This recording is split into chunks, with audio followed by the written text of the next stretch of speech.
እንኳን ለብርሃነ ጥምቀቱ በሰላም አደረሳችሁ። ጥምቀት ስንል በአደባባይ የሚከበር ታላቅ በዓል የታቦታት ጉዞና የሆታ ድምጽ ብቻ ይመጣብን ይሆናል። ነገር ግን ከዚህ በዓል ጀርባ ያሉ ዓለምን ያስደነቁና ሳይንቲስቶችን ጭምር ግራ ያጋቡ አስገራሚ ክስተቶች እንዳሉ ያውቃሉ? ዛሬ በዚህ ቪዲዮ ስለ ኢትዮጵያ የጥምቀት በዓል ማንም ያልነገራችሁን 5 አስደንጋጭና አስገራሚ እውነታዎችን ይዘንላችሁ ቀርበናል። ጥምቀት ለሁላችንም ቅዱስ በዓል ነው።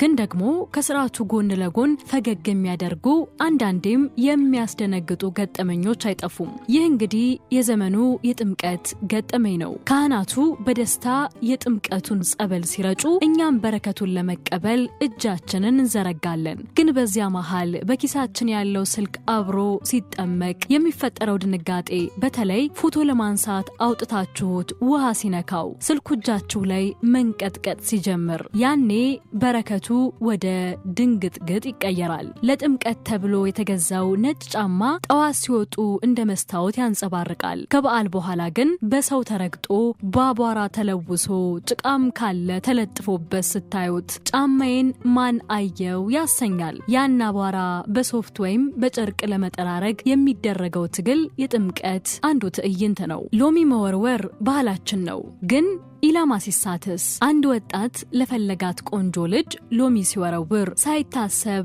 አጠገቧ ላለች ጥብቅ እናት ወይም የፖሊስ አባል አፍንጫ ላይ አርፎ የሚፈጠረው መደነጋገጥ፣ ሎሚውን ለመያዝ የሚደረገው ሩጫና በሰው መሃል የሚፈጠረው ግፊያ ደግሞ ሌላ የሳቅ ምንጭ ነው። በተለይም በልጅነት ጊዜ ከቤተሰብ ጋር መጥፋት የማይቀር ነው። እናት የልጇን እጅ የያዘች መስሏት ሌላ ሰው ይዛ ስትጓዝ፣ ልጁ ደግሞ የሌላ ሰው ልብስ ይዞ ሲከተል ቆይቶ ድንገት ሲተያዩ የሚፈጠረው መገረም፣ እገሌ የጠፋህበት ቦታና የሚለው የድምጽ ማጉያ ማስታወቂያ አንዱ ዜማ ነው። ከከተራ ጀምሮ ታቦት አጅባችሁ ጥምቀት ማለዳ ተነስታችሁ ከሰዓት በዓሉን በልታችሁ የሚመጣው የጥምቀት እንቅልፍ ያድካምና ደስታ ተቀላቅሎ የሚመጣው የእንቅልፍ ስሜት ለየት ያለ ጸጥታ አለው። ተከታታዮቻችን እስኪ እናንተም ንገሩን፣ ከነዚህ ውስጥ የትኛው ገጥሟችኋል? ወይም ደግሞ ያላነሳነው ሌላ አስቂኝ ገጠመኝ ካላችሁ ኮሜንት ላይ ጻፉልን።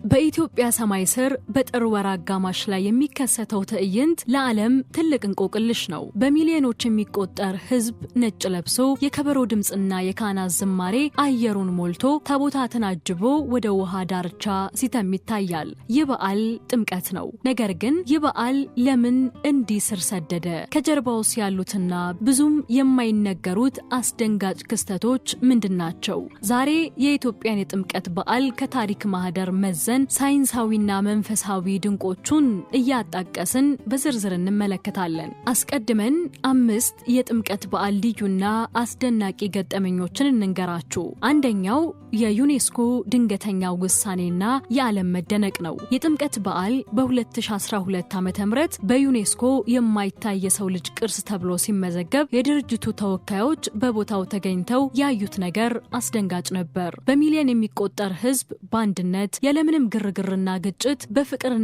በስነ ስርዓት የሚያከብረው ይህ በዓል በዓለም ላይ ካሉ ታላላቅ መንፈሳዊ ትዕይንቶች አንዱ ተብሎ ተፈርጇል። ሳይንቲስቶችና የታሪክ ተመራማሪዎች እንዴት ይህን ያህል ሕዝብ በአንድ ስሜት ይነዳል የሚለውን እስካሁን ድረስ በጥናት ላይ ናቸው። ሁለተኛው ደግሞ የባህር ዳርና የጎንደር ተአምራዊ የውሃ ክስተቶች ናቸው። በጥምቀት ዕለት በጎንደር ፋሲለደስ መዋኛ ወይም በባህር ዳር አባይ ወንዝ ላይ የሚደረገው የጥምቀት ስነ ስርዓት አስገራሚ ነው። በአይን ምስክሮች እንደሚነገረው ውሃው ከመባረኩ በፊት የነበረው ቅዝቃዜና ሁኔታ ጸበሉ ከባረከ በኋላ የሚለወጥበት ፍጥነት ይገርማል። ብዙዎች በብርድ ሰዓት ወደ ውሃው ቢገቡም ማንም ሰው በብርድ ታሞ ወይም ታውኮ እንደማያውቅ ይነገራል። ይህ በሕክምና ሳይንስ ማስ አዳፕቴሽን ሊባል ቢችልም ለምዕመናን ግን የእግዚአብሔር ረድኤት ነው። ሶስተኛው ደግሞ ታቦቱ ሲንቀሳቀስ ተፈጥሮ ትሰማለች ወይ የሚለው ነው። ይህ ጥበብ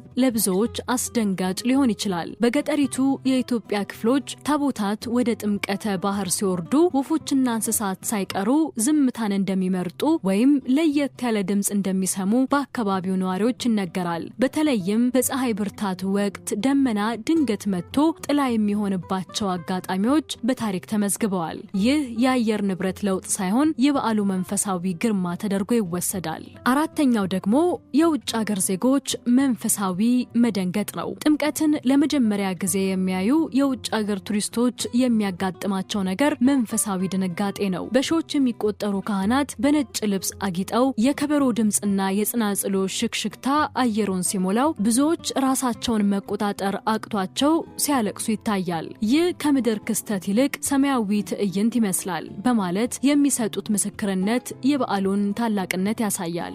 አምስተኛውና የመጨረሻው ደግሞ የአንድነትና የይቅርታው ተአምር ነው። በጥምቀት ዕለት የጥል ግድግዳዎች ይፈርሳሉ። በደም የተቃቃሩ ለዓመታት ያልተነጋገሩ ሰዎች ለጥምቀቱ ሲሉ ይቅር ይባባላሉ። ይህ ማህበራዊ ስነልቦናዊ ክስተት ማህበረሰቡን አንድ አድርጎ የማቆየት ሚስጥሩ ነው። ፖለቲካና ዘር ሳይለየው ህዝቡ በአንድ ጥምቀተ ባህር ላይ ሲሰበሰብ የሚታየው ትዕይንት ለዓለም ትልቅ ትምህርት ነው። እንግዲህ የጥምቀት በዓል ሃይማኖታዊ ስነ ስርዓት ብቻ ሳይሆን የጥበብ፣ የታሪክና የተአምራት ድምር ውጤት ነው። ታዲያ የጥምቀት አከባበር በኢትዮጵያ ምድር ድንገት የተከሰተ ሳይሆን የሺህ ዓመታት የታሪክ ሂደት ውጤት ነው። ክርስትና ወደ ኢትዮጵያ በይፋ ከመግባቱ በፊትም ቢሆን ኢትዮጵያውያን ለውሃ ትልቅ ክብር ነበራቸው። ነገር ግን ስርዓቱ አሁን የያዘውን መልክ እንዲይዝ ያደረጉት ቀደምት ነገስታት ናቸው። በ6ኛው ክፍለ ዘመን የነበሩት አጼ ገብረ መስቀል ታቦታቱ ወደ ጥምቀተ ባህር ወርደው ህዝቡን እንዲባርኩ በህግ ደነገጉ። ይህ ውሳኔ በወቅቱ የነበረው ማህበረሰብ አንድ የማድረግ ትልቅ ፖለቲካዊና መንፈሳዊ ዓላማ ነበረው። ይሁን እንጂ በዓሉ ይበልጥ ደምቆና ተስፋፍቶ እንዲቀጥል ያደረጉት አጼ ላሊበላ ናቸው። ንጉሱ በኢየሩሳሌም የሚገኘውን የዮርዳኖስ ወንዝን ለመመሰል በላሊበላ ምድር ላይ የዮርዳኖስን ወንዝ ስም ሰጥተው የጥምቀት ስነ ስርዓት እንዲከናወን አደረጉ። ከዚያም በ15ኛው ክፍለ ዘመን የተነሱት ታላቁ ንጉስ አጼ ዘርዓ ያዕቆብ ጥምቀት የመላው ኢትዮጵያውያን መታወቂያ እንዲሆንና ስርዓቱ በወጥ መልኩ እንዲከበር በማድረጋቸው ዛሬ የምናየው ድንቅ ትዕይንት ሊወለድ ችሏል።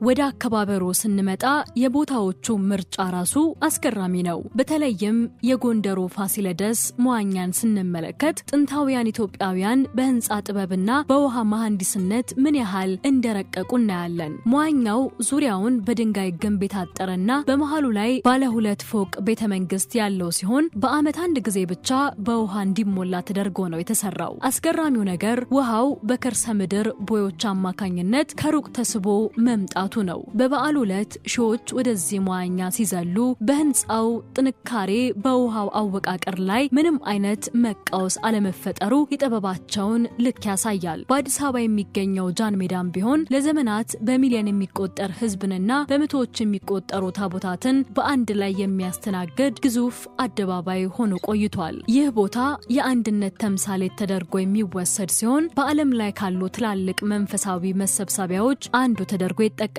ጥምቀት በታሪክ ውስጥ በርካታ አስደንጋጭና ለሰው ልጅ አእምሮ የሚከብድ ክስተቶችን አስተናግዷል። ከነዚህም መካከል አንዱ በጎንደር ፋሲለደስ መዋኛ ላይ ያጋጠመው ድንገተኛ አደጋ ነው። በአንድ ወቅት በዓሉን ለማየት ድልድይ ላይ የወጡ ሰዎች ብዛት ከቁጥር ውጭ ሆኖ ድልድዩ ተደርምሶ ነበር። በወቅቱ በሺዎች የሚቆጠሩ ሰዎች ውሃ ውስጥ ቢወድቁም በአስገራሚ ሁኔታ የሞቱ ሰዎች ቁጥር በጣም አነስተኛ ነበር። ብዙዎች ይህንን ክስተት የጥምቀተ ባህሩ በረከት ታድጓቸዋል በማለት ይገልጹታል።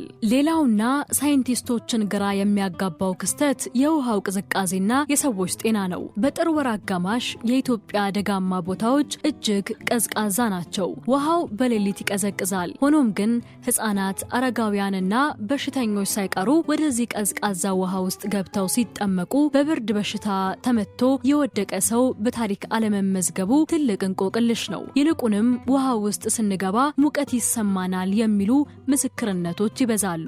ይህንንም ተመራማሪዎች የጅምላ ስነልቦናዊ ጥንካሬ ሊሉት ቢሞክሩም ለምእመኑ ግን የእግዚአብሔር ረድኤት መገለጫ ነው። በገጠሪቱ ኢትዮጵያ ደግሞ ሌላ አስገራሚ ታሪክ አለ። ታቦታቱ ወደ ጥምቀተ ባህር ሲወርዱ በተፈጥሮ ላይ የሚታዩ ለውጦች አሉ። ለምሳሌ እጅግ በበረታ ፀሐይ ውስጥ ድንገተኛ ደመና መጥቶ ለታቦታቱ ለሕዝቡ ጥላ የሚሆንበት አጋጣሚ በተደጋጋሚ ተመዝግቧል። እንዲሁም በዱር እንስሳትና በአዕዋፋት ላይ የሚታየው ጸጥታና ለየት ያለ ዝማሬ ተፈጥሮ ራሷ ለበዓሉ ክብር የምትሰጥ ያስመስለዋል። የጥምቀት በዓል በ2012 ዓ.ም በዩኔስኮ የማይታይ የሰው ልጅ ቅርስ ተብሎ ሲመዘገብ የድርጅቱ ተወካዮች በቦታው ተገኝተው ያዩት ነገር አስደንጋጭ ነበር። በሚሊዮን የሚቆጠር ሕዝብ በአንድነት ያለምንም ግርግርና ግጭት በፍቅርና በስነ ስርዓት የሚያከብረው ይህ በዓል በዓለም ላይ ካሉ ታላላቅ መንፈሳዊ ትዕይንቶች አንዱ ተብሎ ተፈርጇል። ሳይንቲስቶችና የታሪክ ተመራማሪዎች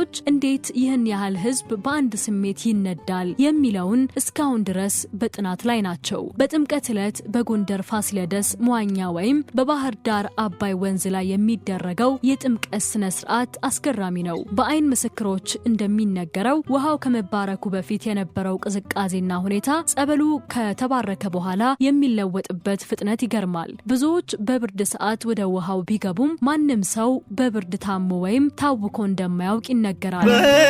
ዮሐንስ ተጠምቀ በጥምቀት በዓል ታሪክ ውስጥ በአብዛኛው በዓሉ የደስታና የሰላም ቢሆንም አልፎ አልፎ በሰዎች መብዛት፣ በመሰረተ ልማት መጓደል ወይም ባልታሰቡ አደጋዎች ምክንያት አስደንጋጭ ክስተቶች ተከስተዋል። አንዱ የጎንደር ፋሲለደስ መታጠቢያ ግንብ መደርመስ ነው። ይህም የተከሰተው በ2012 ዓ.ም ነው። ይህ በቅርብ ጊዜ የተከሰቱት እጅግ አሳዛኝ ክስተቶች አንዱ ነው። በታሪካዊው የፋሲለደስ መታጠቢያ ገንዳ ላይ በዓሉ የሚከበርበት ወቅት በገንዳው ዙሪያ የነበረው የእንጨት ርብራብ በሰው ብዛት ምክንያት ተደርምሶ ነበር። በዚህ አደጋ የሰዎች ሕይወት ያለፈ ሲሆን ብዙዎች ላይም አካላዊ ጉዳት ደርሷል። ይህም በዓለም አቀፍ ደረጃ መነጋገሪያ ሆኖ ነበር። ጥምቀት ከውሃ ጋር የተያያዘ በዓል እንደመሆኑ በተለይ በገጠር አካባቢዎች በሚገኙ ጥልቅ ወንዞች ወይም በከተማ ገንዳዎች ውስጥ ሰዎች ሳይጠነቀቁ ገብተው የመስጠም አደጋዎች ያጋጥማሉ። በተለይ ሕፃናትና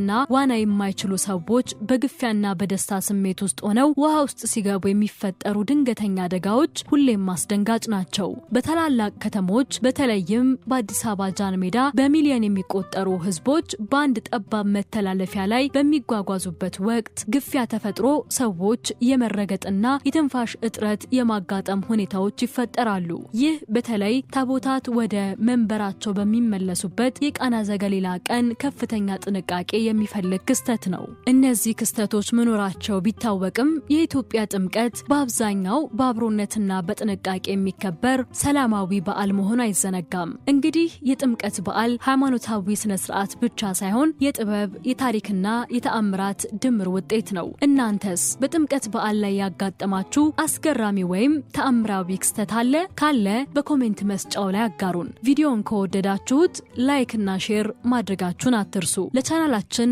አዲስ ከሆናችሁ ደግሞ ሰብስክራይብ በማድረግ ቤተሰብ ሁኑ። መልካም በዓል።